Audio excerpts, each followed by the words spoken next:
What's up, guys? My name is Joe, and I'll always be 1/4 natty daddies. So, I switched it up this week, and I think in the future, when I do Q&A videos, they will be on Fridays now. It fits my schedule a little bit better, because I do have a full-time job. But anyways, my man Chase, he asked, I need to put on some muscle and lose a little bit of fat. I'm pretty lean, 6'3", 174 pounds is what I'm walking around at now, but I never gained any weight back from my weight cut.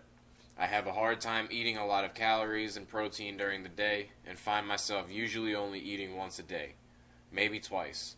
Usually lean protein and some kind of vegetable and some carbs, whether it be from bread, rice, or pasta. What should I do? I'd like to stay within 10 pounds of my current weight if possible. Before we start this video, I did want to address one thing. As you can see, we put in a lot of hard work on this set. I got a new iPhone. I'm trying to upgrade my quality, my video quality, and setting. You guys deserve good content. I'm trying to pump it out, but I only want to pump out good content. And I appreciate my buddies for jumping in while I was hanging out with them and giving me some help with the camera and setting this up for me.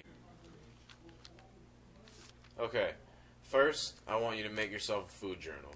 For 1 or 2 weeks, record everything you eat, weigh it on a scale, and track the macronutrient content and the caloric makeup.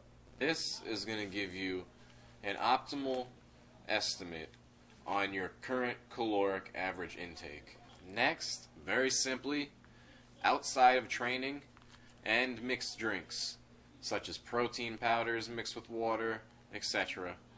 Drink a gallon minimum a day. Alright, so next, I'm just going to give you a couple of diets that you might be able to follow to try and trim some of that fat. You can still build muscle while trimming fat. And I'm not going to get into it, the huge debate. In a caloric deficit, there's no way to build muscle. I'm sorry. For the most part, yes, that's true, but in my case, and it doesn't matter what my case says, but I'm just a testimonial for the results of proper nutrition. If your nutrition is on point, you could build muscle. My strength has gone nothing but up since I've been shedding weight, and I've gone from 199, and I am currently about 19 or 20 pounds in the deficit. But anyways, what I did, this is the long-term carb cycle. Multiply your body weight by 2 grams of carbs per pound of body weight, 1.5 grams of protein per pound of body weight, and 0.5 gram of fat per pound of body weight. Now, you're going to run that for about 4 weeks. You're not going to have any cheat days. That's a diet plan for 7 days a week. Discipline. You're likely going to be close to your maintenance calories by eating that. I was, but it's good. It prepares you for your first carb cut. Basically, you're going to cut 1/4 gram of carbs per pound of body weight each cut, and you're really going to start doing that only when you notice a weight loss plateau. So, your first carb cut, you're going to be multiplying your carbs by 1.75 and so on. Now, it's important to add that on your non-weight training days, you're going to reduce your carb intake by another 1/4 gram per pound of body weight. That's my rule of thumb. You're not burning as many calories, so you don't need to eat that many calories. But fat doesn't make you fat. Protein doesn't make you fat. Carbs make you fat. So, cut the carbs. Your body doesn't need them that bad. Another important thing to add is that there will be no cheat days or refeed days in my case up until you're eating 0.5 gram of carbs per pound of body weight. Your body's not that deprived from carbohydrates. Now, if you do go down to 0.5 gram per pound of body weight a week, your macros are going to look a little bit different. Your carbs are going to shoot up to 2 times your body weight on a refeed day. 0.5 gram per pound of body weight for your fats, and still 1.5 grams of protein per pound of body weight. In my opinion, you should never go below a quarter gram of carbs per pound of body weight on a cut. Alright, the next diet I'm going to give you is my mini cut method. It's very simple and easy to do. For week 1 of this 4-week diet, there's going to be 3 low carb days, 3 moderate carb days, and 1 high carb day. Now, an example of a low carb day is about half a gram of carbs per pound of body weight. Now, your moderate days, just double it. And for your high carb days, you could eat anywhere from 2 to 4 grams per pound of body weight of carbs. Your other macros are going to be exactly the same: half a gram of fat per pound and 1.5 grams of protein per pound of body weight. That never changes for any of my diets. That's a true and tried method that I live by. Now, to put this plain and simple and keep it short, for each week after week 1, you're just going to reduce a moderate carb day and replace it with a low carb day. It's that easy. Up until you have 6 low carb days and 1 high carb day. And that concludes your carb cycle. Now, you could rinse and repeat that as many times as necessary until you're down to the desired body fat that you'd like to be. It's that easy. And that's why I call it my mini cut method, because instead of slowly and gradually reducing your carbs to avoid plateaus, you're just going ham with it. And you might hit a plateau eventually in which you would want to go do a reverse diet, which is a topic for another video.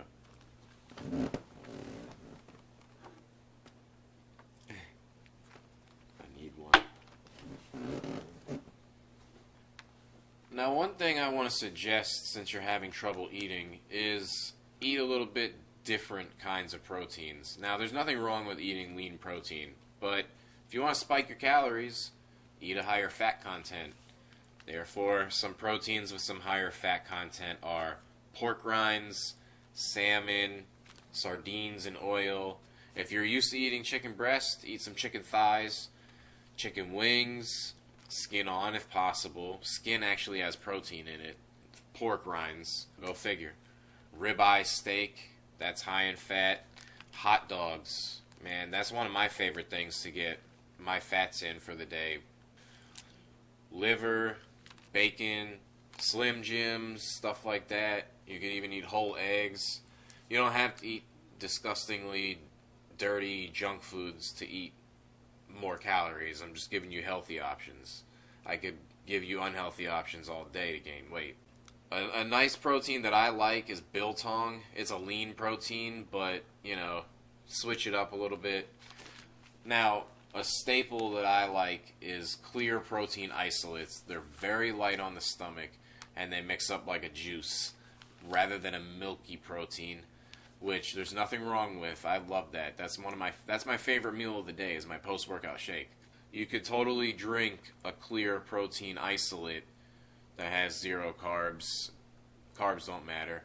Spiking your protein is always good, and it's light on your stomach, so you really don't feel like you're filling your stomach up. You could drink a couple of them and get about 80 grams of protein, and you're not even full. It's just like you're drinking a Gatorade. Some more options: cheeses, Greek yogurt, cottage cheese. Those are all great to eat at night. The dairy has casein in it, and it's slow digesting protein to keep your body anabolic for longer when you're sleeping.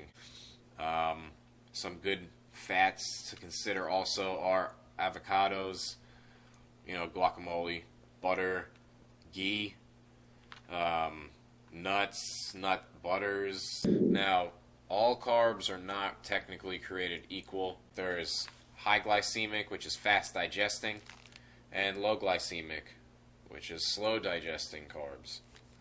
Your fast digesting carbs are usually going to be from your sugars and your white grains, and low glycemic is going to be from your whole grains and your fibrous ones.